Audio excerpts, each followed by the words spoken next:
on board Matt Orton and figure out what the global landscape is looking like. Matt, hi, evening to your time and morning here for us.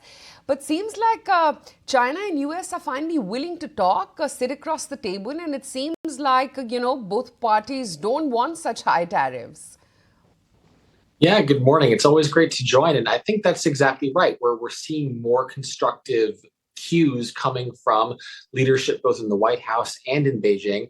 And I think that's just what we're looking for. I think what the market has lacked for quite a while since April 2nd is any form of certainty.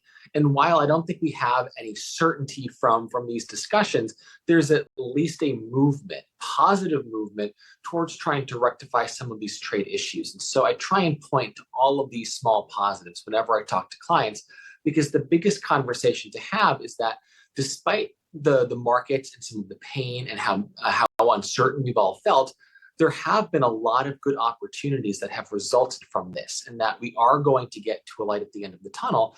And so we should be thinking about and starting to take advantage of some of these opportunities, especially in higher quality parts of the market that lean into more durable secular growth trends, or that might provide more unique offsets from some of the tariff uncertainties in countries like, say, India, or in European defense companies, or in cybersecurity.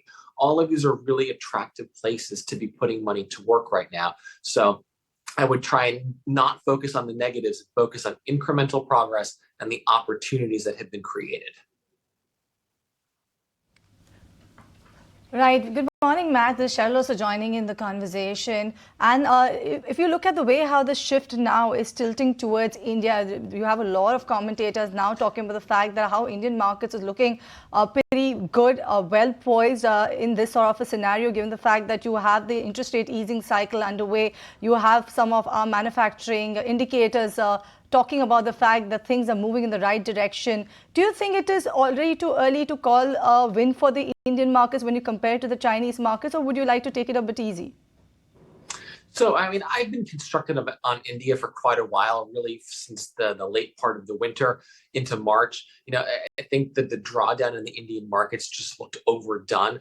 And as someone who's always invested in the Indian markets, there have been places to hide out through the drawdown that the market experienced over the past 6 months or so. But I don't think it's too early to be saying this is a place that investors really need to look at seriously as a long-term investment, because not only is this an offset to portfolios from some of the tariff worries that we have, but here's a market that's got less than 2% of GDP coming from anything that's caught up in tariffs. But even more importantly than that, you have a growing domestic economy. You have a lot of policies that are aligned with growth.